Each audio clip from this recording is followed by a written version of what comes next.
Welcome to Chemistry with Mr. Brazil. Today I'm going to teach you how to balance chemical equations and some quick little steps to help you with that. And this is a two-part series, so today will be part one, and I'll get part two out to you soon. First, you cannot create nor destroy matter. So the subscripts on a molecule or any compounds, you can't go and change those. Also, you can't change the oxidation state of any atom. In other words, if it's a +2 or a +3, you can't change it to make it work. -1, -2, can't change those things also, okay? They're going to remain. So what we end up doing when we have reactants producing a product, we end up balancing it with coefficients, multiplying that molecule to get the same number of atoms on one side as the other. So I'm going to give you some rules first, and then we'll balance a couple of equations and see where we go from there, okay? So one of my professors at Santa Rosa Junior College, Tony Taylor, a long time ago, gave me these. So here we go. Steps to balancing a chemical equation. 1. Balanced bonded metals. So these are the elements on the left side of the zigzag on the periodic table. Any metal that's bonded, make sure they're equaled out on both sides. Usually helps. Second, balance the nonmetals. So these are elements that are on the right side of the zigzag on the periodic table, and polyatomic ions. So if you've forgotten or you need to remember, here's an example. Phosphate, PO4, it's a -3. That's a polyatomic ion. Carbonate, a -2. And how about ammonium, NH4 +1. Okay, can't go changing those charges. They combine in a certain specific manner, okay? Third, balanced diatomic molecules. So what are diatomic molecules? They are molecules that are in nature. They come in pairs. And I'm going to start with my favorite. Call it the magic 7. Okay, and if you look at the periodic table, it's pretty cool. You'll see nitrogen, oxygen, fluorine, chlorine, bromine, iodine, okay, and you have astatine. Also, they make a 7, and in nature they're in pairs or combined with something else. They're never all by themselves. So diatomic meaning they're in 2s, N2, O2, F2, Cl2, Br2, I2, At2. They make a 7. And when I say the word, or any teacher says the word nitrogen, and at room temperature, room pressure, you're talking about N2. Oxygen, you're talking about O2. A teacher would have to state, or some problem will have to state oxygen atom. Okay. The other one that goes with this, and can't forget, is hydrogen. When you hear the word hydrogen, at room temp and pressure, it's H2. It's not floating around as an ion by itself with or as a, I shouldn't say as an ion because it does show up in solution as an ion. It isn't floating around as a proton and an electron just bouncing around in the atmosphere. It'll combine with something. And fourth, balance single atoms last. Any elements that are by themselves, they're not paired up or anything like that, balance those last. So let's do some examples.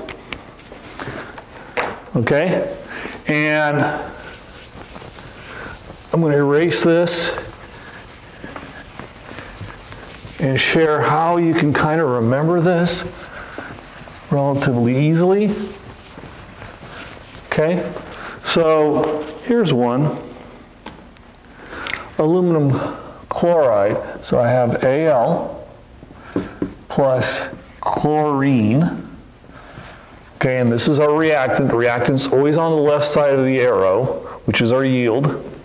Okay, and it's going to produce aluminum chloride. Okay, and this is a synthesis reaction where two things combine to produce one. So this is a synthesis reaction, okay? Now, the first thing to remember, balanced metals. Metals. Second, non-metals. Diatomic and single. Kind of a quick, I don't know, pattern. I don't know what mnemonic you can use for that, but metals non, diatomic single. So I want to get to the aluminum, it's bonded, 1,1, it's done, single, it's done. I'm not even going to look at this. Now I look at the chlorine. That's interesting. The chlorine, there's 2 here and there's 3 here. And we're going to have an equal number on both sides. We can't create nor destroy matter. So, what number do these guys have in common? Well, that's the number 6.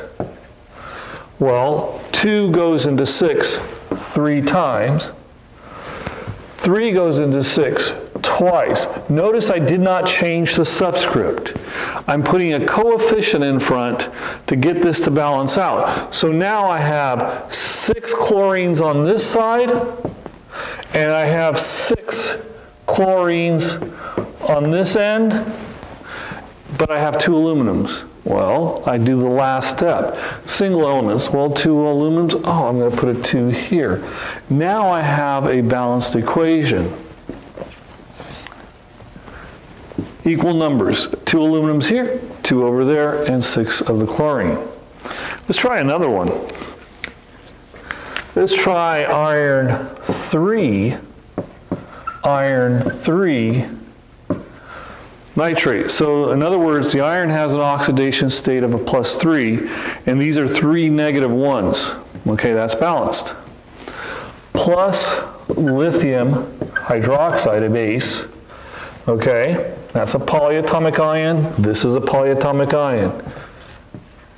And it's going to make iron hydroxide. Okay, or I should say produce, not make. And lithium nitrate. Okay, notice none of the subscripts have been changed. NO3, I didn't add any subscripts. I put a parenthesis because that means, excuse me, that's not a 2, that's a 3. My fault.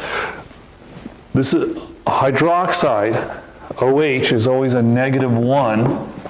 Okay, and so I'm going to need 3 negative 1s because I know that this is positive 3. Okay, let's go to balancing. All right, so I'm going to tackle iron, 1 iron, 1 iron. Lithium, 1 lithium, 1 lithium. Now I'm going to tackle the diatomics. Well, here's the problem. This one has 3. I have 3 nitrates, so I better put a 3 in front. Okay, now I have 3 nitrates, that's balanced. Okay, 3 NO3s, 3 NO3s. See, this is multiplying everything. This also multiplies everything in here.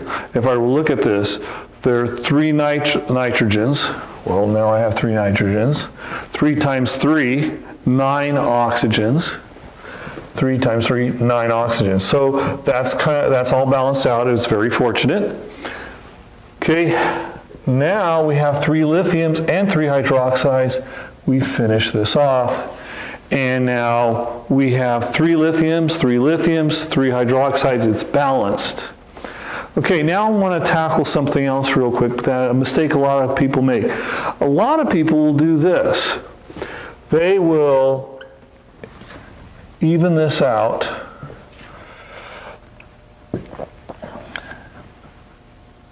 Okay, and I got news for you. This is balanced. Notice 2 irons, 2 irons, 6 nitrates. We're going to have 6 nitrates, 6 lithiums, 6 lithiums, 6 hydroxides. Everything's balanced. Only one problem. This is reducible. This needs to be reduced. So when you balance equations, you're going to need to reduce your equation. So since this is divisible by 2, okay, it needs to go and be reduced. Notice that I at least have 1 odd number. If you get down to 1 odd number, you're pretty much done. There's nothing divisible here. 3 can go into 3, but 3 can't go into 2. 2 can go into 2, but 2 doesn't go evenly into 3. So that's not done. So this is going to be a 1. You could put a 1 or leave it blank. Make this 3. You can put a 1 here or leave it blank. but make that 3, and this is correctly balanced. Okay? This is how we balance equations, and this is one way of doing it. There are many others online. Check them out. Check into my next video, part 2, where I'll show you how to do some little tricks with a couple tougher problems, ways to think about it. This is a great beginning step. Metals, nonmetals, diatomic, and singles. It gets you going, especially with the simpler problems.